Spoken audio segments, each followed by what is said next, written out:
Olá pessoal, hoje é quarta-feira, 17 de dezembro de 2025, e nosso querido amigo Laith Marouf está aqui conosco. Bem-vindo de volta, Laith. É ótimo estar com você, Nemesis. Por favor, inscreva-se e clique no botão de curtir para nos ajudar a alcançar mais pessoas. E siga o Laith na Free Palestine TV. Você pode ver o endereço do site logo abaixo do nome dele na tela. Laith, onde você está agora? Conte-nos sobre isso.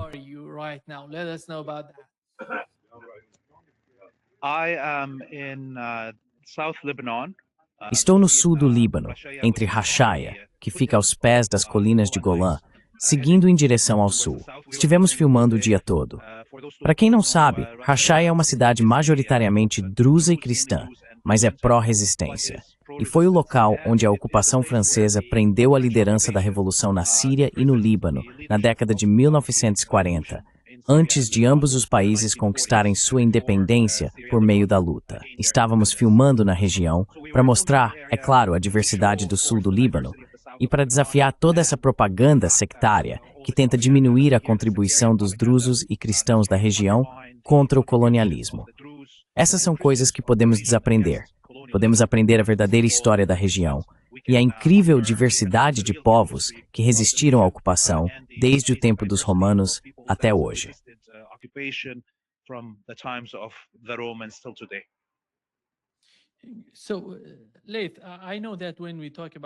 Então, Laith, eu sei que quando falamos sobre a parte sul do Líbano, principalmente na mídia ocidental, dizem que essas áreas são dominadas por muçulmanos xiitas.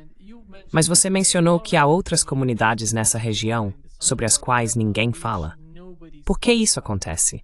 Como você pode ajudar nosso público a entender melhor a parte sul do Líbano?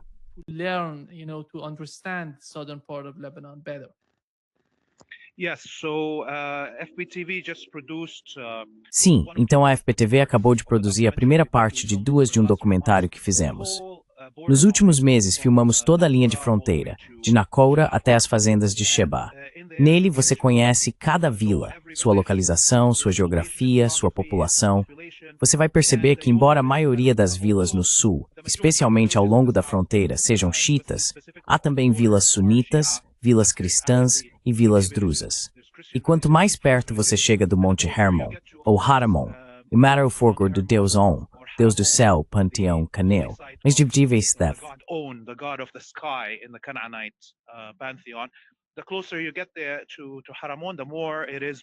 Quanto mais você se aproxima de Haramon, mais a região é drusa e cristã. Há Marjayun e outras aldeias próximas que são cristãs, e depois a Rashaya e a área ao redor, que são principalmente drusas. Mas, novamente, mesmo essas aldeias são mistas. Não é algo puramente de um grupo ou de outro. Muitas das aldeias consideradas xiitas também têm grandes populações cristãs e drusas. Portanto, é uma região muito integrada. Acho que a identidade a qual as pessoas dali sentem pertencer é o que chamaríamos de identidade amilita, o povo de Jabal Amel, ou Monte Amel, que, em inglês, seria chamado de Galileia.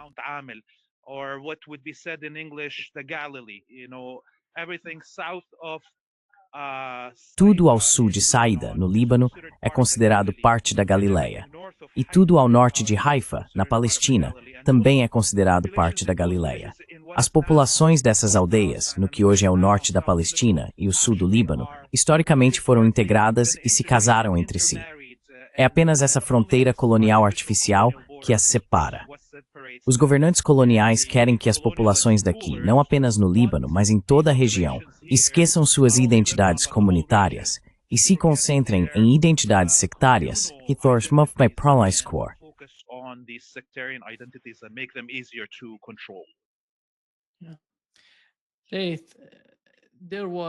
Sim, Faith, houve um ataque em Bondi Beach, na Austrália, e depois disso, vemos o governo israelense, basicamente Netanyahu e sua administração, colocando a culpa no Hezbollah, no Hamas e no Irã. Observando o que aconteceu na Austrália, qual é a sua opinião? Foi uma operação de bandeira falsa? Está relacionado ao ISIS e a essas pessoas que, de alguma forma, cooperam com os sionistas na região? Qual é a sua visão sobre isso?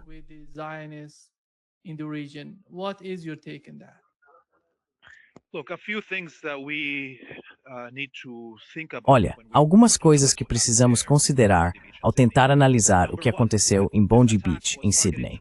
Em primeiro lugar, esse ataque foi direcionado a uma celebração do Shabbat, que é uma organização extremista, ultrajudaica, supremacista e fascista, a qual Smotrich e Ben-Gvir pertencem. Trata-se do grupo mais extremo entre as seitas do sionismo religioso.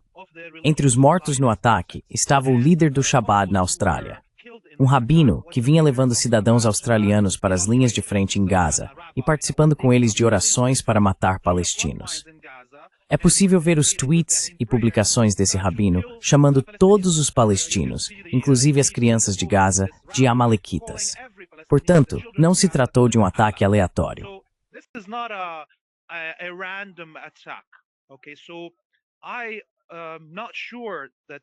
Não tenho certeza se isso é uma operação de bandeira falsa. Muitas pessoas pró-Palestina disseram que sim, mas se fosse uma bandeira falsa, normalmente teria como alvo inocentes, especificamente não-judeus, para virar as populações majoritárias dos países ocidentais contra palestinos, árabes ou muçulmanos.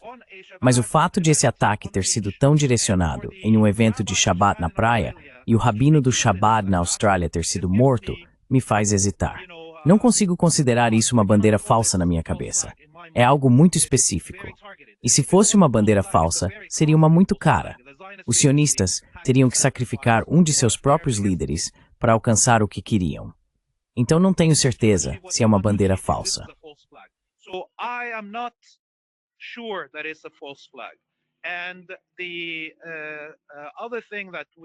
E outra coisa que mostra como isso falhou, se foi uma operação de bandeira falsa, é que a pessoa que impediu o ataque era um sírio-australiano de Idlib. Ele derrubou um dos atiradores e ficou ferido enquanto tentava parar o tiroteio.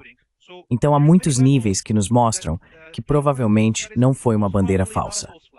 Agora, tendo analisado dessa forma, fosse ou não uma bandeira falsa, para nós como palestinos, como árabes, como muçulmanos, como qualquer pessoa antisionista, isso realmente não importa se foi ou não.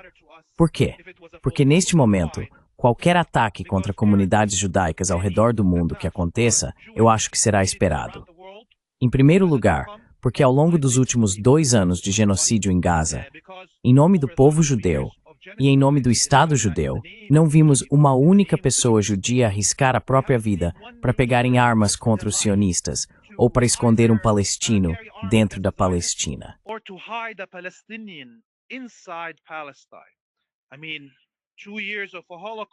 Quer dizer, 2 anos de um holocausto em Gaza e não há um único Oscar Schindler que seja judeu, certo? Então, na minha opinião, qualquer ataque contra comunidades judaicas em qualquer lugar do mundo agora, a culpa recai sobre os próprios judeus, especificamente os judeus antisionistas que não fizeram seu trabalho. Eles deveriam ter iniciado uma revolução dentro da sinagoga. Esses judeus antisionistas deveriam ter pegado em armas dentro da Palestina contra os sionistas, ou aqui na fronteira com o Líbano. Eles deveriam ter tentado romper o cerco a Gaza com seus próprios corpos, mesmo que quisessem se chamar de pacifistas.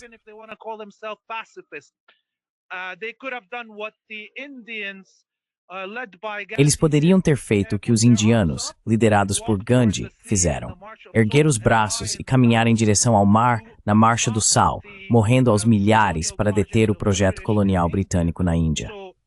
Portanto, mesmo um judeu antisionista que se dizia pacifista tinha possibilidades de fazer algo. E quando falo com judeus antisionistas dessa forma, e eles me respondem dizendo, bem, você sabe, nossa vida, e nós valorizamos a vida, e assim por diante, isso significa para mim que eles acham que a própria vida é mais importante do que a vida de um indiano. Que a vida deles não deveria ser martirizada. Mesmo o martírio é demais para um judeu.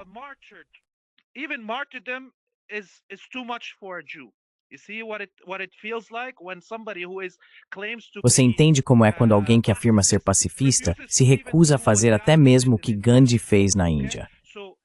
Então, neste momento, como o establishment judaico ao redor do mundo, todas as organizações judaicas oficiais, todas as organizações guarda-chuva judaicas, são sionistas e estão propagando o sionismo, se não houver uma verdadeira resistência entre os judeus contra o sionismo, Não é mais meu papel diferenciar entre os dois. E se sinagogas sionistas estão vendendo terras palestinas roubadas ou arrecadando fundos para o exército israelense, então elas são alvos legítimos. Entende o que quero dizer? Não estou conclamando as pessoas a atacá-las.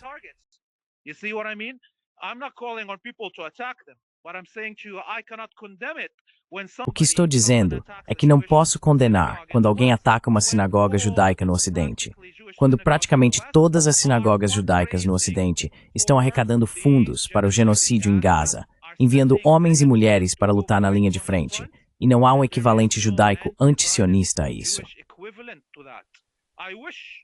Eu gostaria que existissem brigadas de libertação judaicas lutando dentro da Palestina contra os sionistas. Gostaria que houvesse rebeliões judaicas contra o sionismo nas sinagogas de Nova York, Sydney ou em outros lugares. Mas isso não aconteceu. E isso é uma condenação da comunidade judaica. Eles se condenaram a esse destino, o de que agora o judaísmo está marcado pelo sangue dos inocentes na Palestina, no Líbano e em toda a região.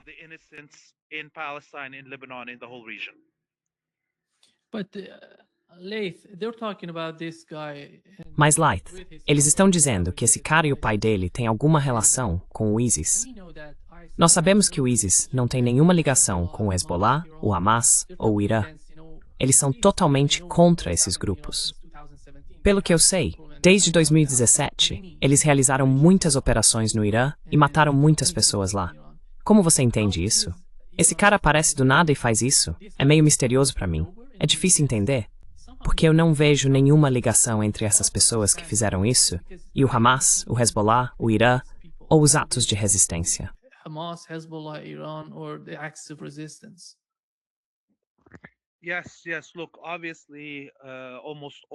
Sim, sim. Veja, é claro que quase todo o movimento wahhabita é controlado e infiltrado pela CIA, MI6 e Mossad. Não há dúvida disso. E tradicionalmente, cada uma dessas formações militares wahhabitas tem agido contra o bem dos povos árabes ou muçulmanos em geral.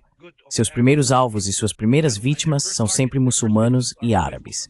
Então sim, posso entender como, se esse homem e seu pai forem realmente comprovados como membros de uma dessas formações militares wahhabitas, como a Al-Qaeda, o ISIS ou outras, seria mais fácil acreditar que foram agentes manipulados para fazer algo. Agora, dito isso, veja o que acabou de acontecer na Síria há uma semana e meia.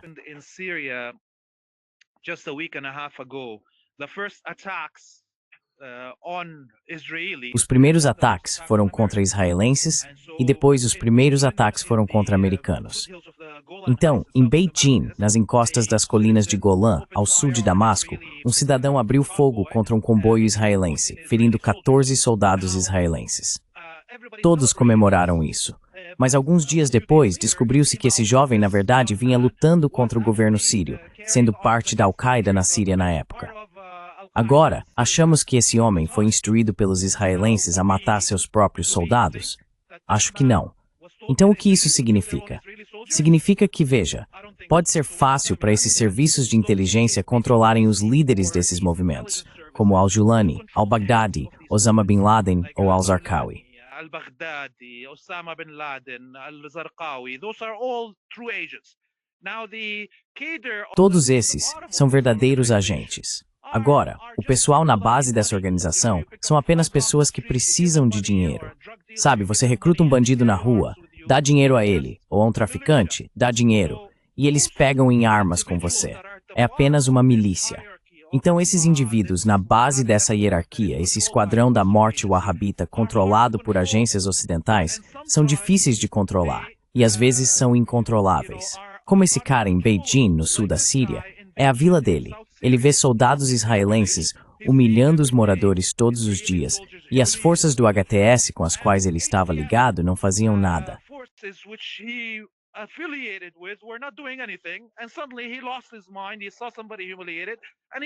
E de repente ele perdeu a cabeça. Viu alguém sendo humilhado e atirou em soldados israelenses. Da mesma forma, houve o homem que atirou em soldados americanos nos arredores de Palmira, no deserto da Síria, na semana passada. Novamente, era um homem que pertencia a uma formação wahhabita controlada pela CIA, que observava o HTS e os americanos humilharem pessoas ao redor de Palmira e decidiu atirar em soldados americanos. 2 deles foram mortos. Portanto, é muito possível que até mesmo membros desses esquadrões da morte wahhabitas, que não ocupam cargos de alto escalão, possam agir fora do controle das agências de inteligência que normalmente comandam essas formações.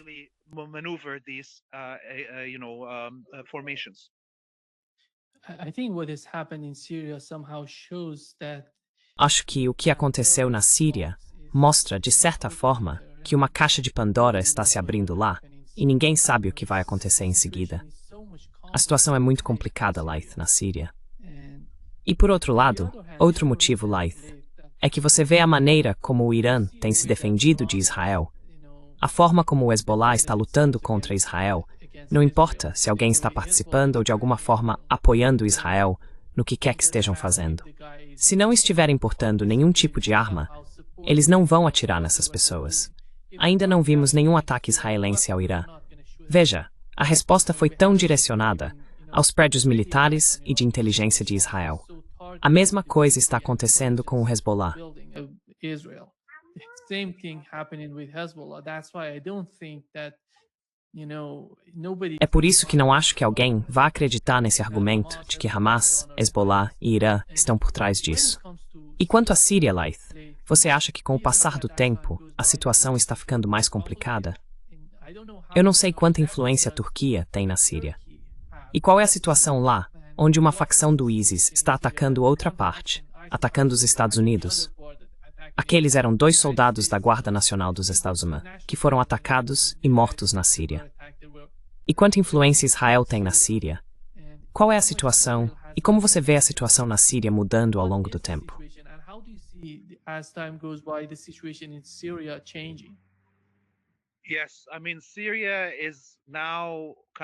Sim, quero dizer, a Síria agora é meio que uma terra de ninguém.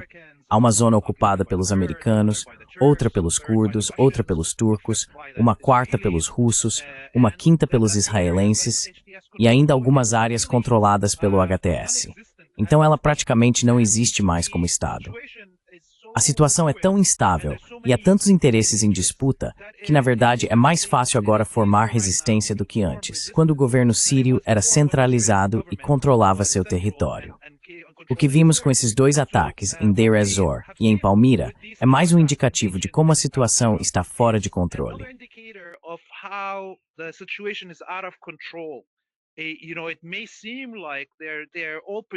Pode parecer que todos estão fingindo que agora existe um governo sírio com uma nova bandeira, que as sanções foram suspensas e assim por diante. Estão fingindo que há um verdadeiro Estado no controle, mas não há.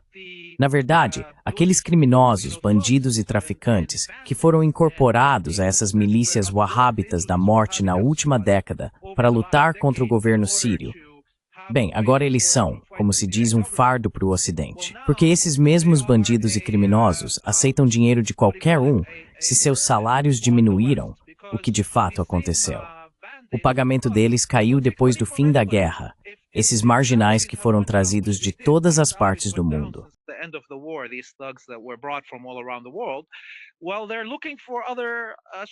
Bem, eles estão procurando outras fontes de renda. Você vê todo o contrabando acontecendo nas fronteiras entre o Líbano e a Síria, ou entre o Iraque e a Síria.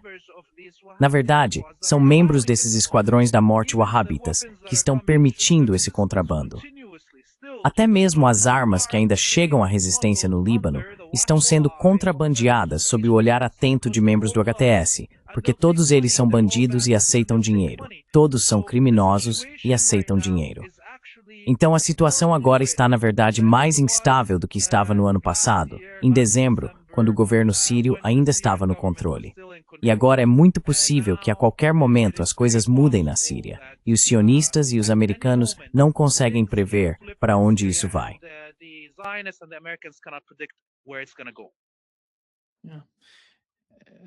Here comes the importance of Lebanon, Laith. Aqui entra a importância do Líbano, Laith. Acho que neste momento o Líbano está desempenhando o papel de espinha dorsal da resistência. O que está acontecendo no Líbano, considerando o Hezbollah e sua comunicação com o governo? Está melhorando? Está piorando? Qual é a situação atual? or what is the current situation? Yes, just a few hours ago, Sim, veja. Há apenas algumas horas, o exército sionista colocou algo no mapa, dizendo que aqui, no sul do Líbano, há um túnel do Hezbollah, e exigiram que o exército libanês fosse verificar o local. O exército libanês realmente entrou nesse túnel e acabou de divulgar alguns documentos, vídeos e fotos de dentro. Esta é a segunda vez, em menos de uma semana, que os sionistas pressionam o governo e o exército libanês para fazerem o trabalho por eles. Na semana passada, houve uma casa residencial em uma das vilas no sul do Líbano, onde os sionistas afirmaram que havia armas e exigiram que a UNIFIL e o exército libanês entrassem na casa. E foi a primeira vez que algo assim aconteceu.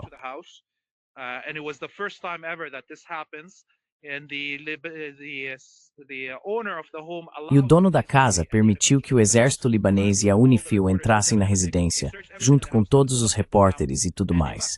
Eles revistaram o local inteiro, não encontraram nada e foram embora. Então os israelenses afirmaram que ainda havia algo lá e disseram que iriam explodir a casa. O exército libanês voltou. Os israelenses alegaram que havia um túnel sob a casa e ordenaram que cavassem. E o exército libanês realmente cavou sob a casa. Não havia nada. Mas isso mostra como o exército libanês, neste momento, está basicamente se tornando um prestador de serviços para os israelenses, fazendo o trabalho deles, de procurar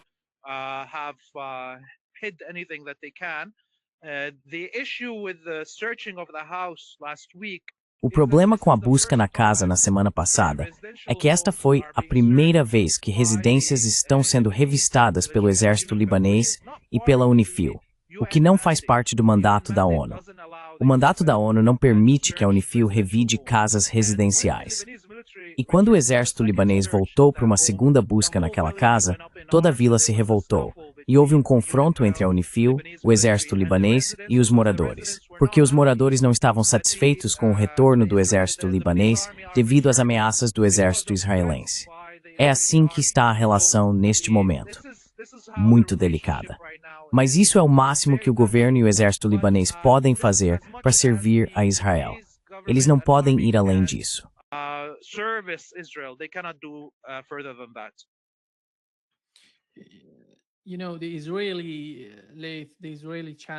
Sabe, o canal israelense 14 informou que há algum tipo de desacordo entre o governo Trump e os israelenses, o que está gerando muita frustração do lado israelense.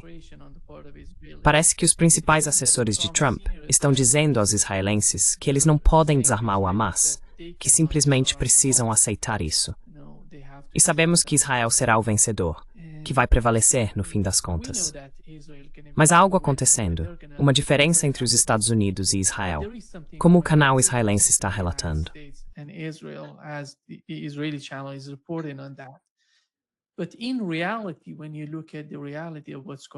Mas na realidade, quando você observa o que está acontecendo em Gaza todos os dias, olha a situação, a chuva, tudo, é uma cena devastada quando se vê as imagens. Como é possível atacar essas pessoas? E supõe-se que elas simplesmente deixariam suas armas de lado, que não as usariam para se defender. Acho que os Estados Unidos estão, de certa forma, reconhecendo a realidade do Hamas, sabe? O principal objetivo deles, que é em uma solução melhor para o que está acontecendo entre a Palestina e Israel. Mas qual é a realidade do Hamas? E como eles poderiam pressionar pelo desarmamento de Israel? Isso é sequer possível?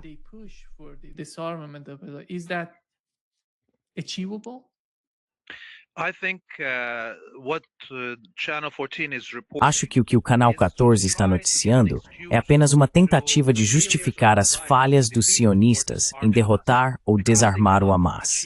Como não conseguem alcançar esse objetivo, precisam culpar os Estados Unidos por encerrar esta guerra. E Trump, como alvo dos sionistas, aceitará que o culpem por isso. A realidade é que os sionistas não podem derrotar o Hamas em Gaza, a não ser por meio do genocídio total de todos os palestinos na faixa de Gaza. E é isso que eles próprios reconhecem. É isso que eles sabem e o que os Estados Unidos também sabem. É por isso que tiveram de parar a guerra, porque não havia como derrotar o Hamas sem matar todos os civis da faixa.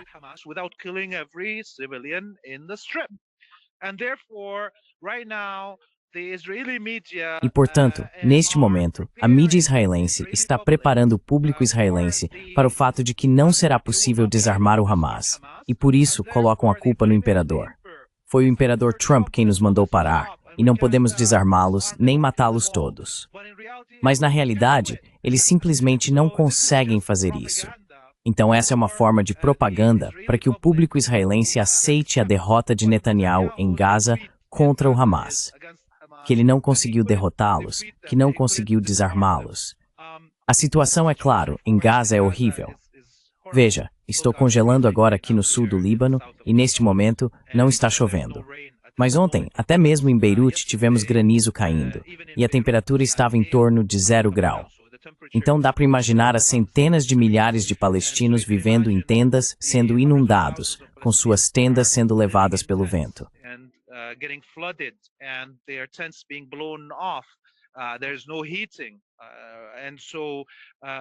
Não há aquecimento. E como podemos ver, todos os dias há recém-nascidos e idosos morrendo de hipotermia dentro de Gaza. Essa é a realidade. A situação está muito ruim para aqueles que sobreviveram ao genocídio. Agora há um genocídio lento. Ninguém está ouvindo ou assistindo, porque a mídia ocidental fez todos acreditarem que há um cessar-fogo, quando na verdade não há. Até agora, Netanyahu e os sionistas não estão permitindo a entrada de ajuda na faixa. Nem mesmo as casas pré-fabricadas, doadas por toda a região para serem enviadas a Gaza, estão sendo autorizadas a entrar. Se este inverno continuar assim, haverá dezenas de mártires por causa das condições de saúde e do clima.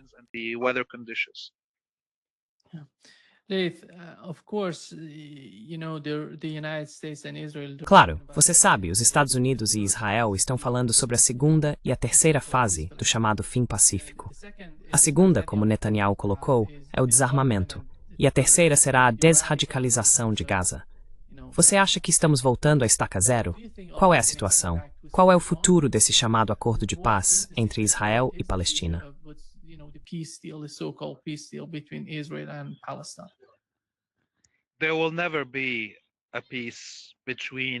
Nunca haverá paz entre os colonos sionistas judeus supremacistas em nossa terra e nosso povo. Acho que Thomas Barrack, o representante de Trump para a região, foi o mais sincero no que disse, que nunca haverá paz. Só haverá um lado dominante e um lado submisso. E até agora, por 100 anos, os povos palestino e árabe ao redor se recusaram a se submeter e ainda estão resistindo. Essa será a realidade até que todos os palestinos e o povo da Grande Síria sejam mortos, ou até que os sionígeres abandonem a supremacia judaica e aceitem viver em igualdade. Essa não é a setor.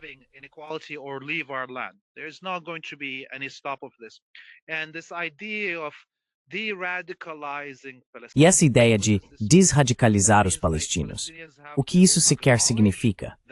Significa que os palestinos precisam reconhecer que são inferiores, que existe um povo escolhido, que nossas religiões, o cristianismo e o islamismo, são falsas e que o judaísmo é a verdadeira religião.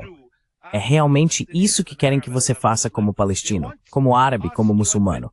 Querem que admitamos que nossos deuses são mentirosos, que seguimos falsos profetas, que somos ladrões e colonizadores da nossa própria terra, e que eles são os verdadeiros povos indígenas.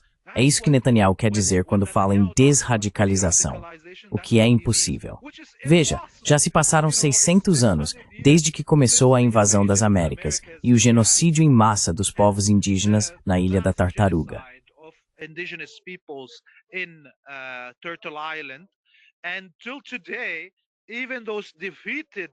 E até hoje, mesmo aquelas chamadas nações derrotadas nos Estados Unidos e no Canadá, as nações indígenas, ainda se recusam a reconhecer a legitimidade dos Estados Unidos ou do Canadá. Elas ainda defendem suas próprias religiões, suas próprias línguas, suas próprias culturas. Então, como você pode esperar que os palestinos desistam quando ainda somos a maioria em nossa terra? Os palestinos são a maioria dentro da Palestina histórica. Não seremos derrotados e não abandonaremos nossa história, nossas religiões, nossa cultura ou nossa língua. Derrotaremos nosso colonizador, não importa quanto tempo leve. E eu acho que a colônia sionista, mesmo com os genocídios que vimos nos últimos 2 anos, está na verdade em seus últimos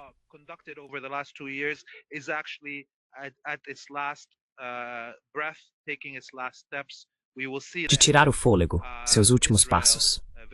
Veremos o fim de Israel muito em breve, inshallah.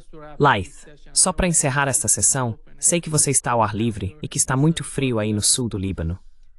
Há uma reunião hoje. Estados Unidos, França e Arábia Saudita estão se reunindo em Paris para discutir a retomada da guerra israelense contra o Líbano.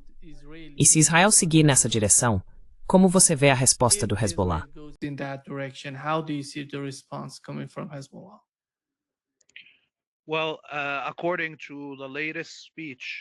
Bem, de acordo com o último discurso do Sheikh Naim Qassem, vice-secretário-geral do Hezbollah, ele disse que o Hezbollah está pronto para defender o Líbano e garantirá que os sionistas enfrentem o mesmo destino que tiveram quando tentaram invadir o Líbano durante a Guerra de 66 Dias em 2023, 2024 e em 2006. Portanto, posso afirmar com certeza que o Hezbollah está se preparando para uma guerra defensiva e que essa guerra pode ser ainda mais longa do que a Guerra de 66 Dias. Pode durar um ano inteiro, se for isso que os israelenses quiserem. Há alguns dias, o Hezbollah divulgou um vídeo com um aviso aos moradores de Naharia de que não restará Naharia alguma. Essa é a principal colônia na costa ao sul da fronteira libanesa, entre o Líbano e Acre, a principal cidade palestina.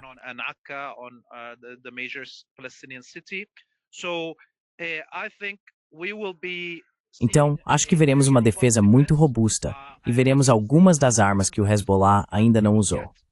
Aprendemos claramente muito aqui com as experiências do Iêmen e do Irã em seus ataques à colônia sionista durante as frentes de apoio nos últimos 2 anos. Portanto, espero que os sionistas sofram enormes perdas se tentarem atacar. E eles lutarão sozinhos. Sabe, muitas pessoas estavam preocupadas com o HTS na Síria, mas eu digo que o HTS nem é capaz de controlar a própria Síria. Eles não tentarão invadir o Líbano em nome dos sionistas. Não podem se dar esse luxo. O país inteiro entraria em colapso. Se o HTS enviar suas tropas ao Líbano, Damasco se revoltará.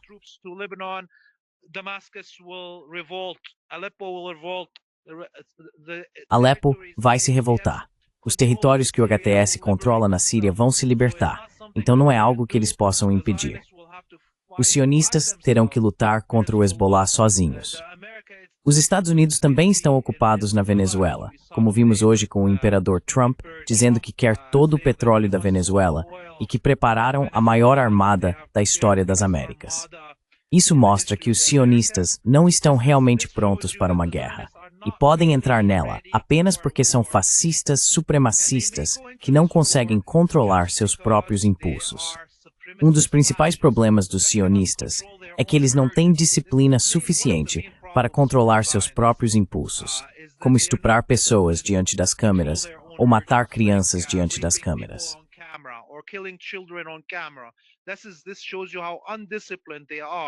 Isso mostra o quão indisciplinados eles são. Um dos únicos motivos pelos quais eles poderiam entrar em guerra com o Líbano agora é porque são indisciplinados em seu ódio, em seu senso de supremacia.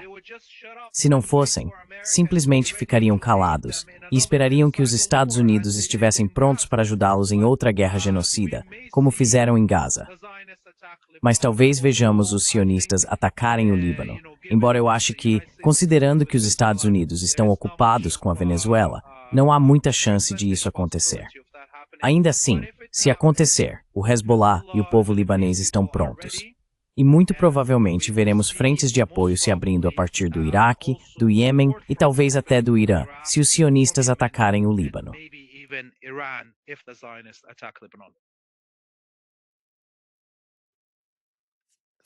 Muito obrigado, Laith, por estar conosco hoje.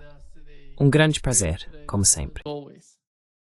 Muito obrigado, Nimal Khorshid. Tenha uma boa noite. Você também. Tchau, tchau. Você.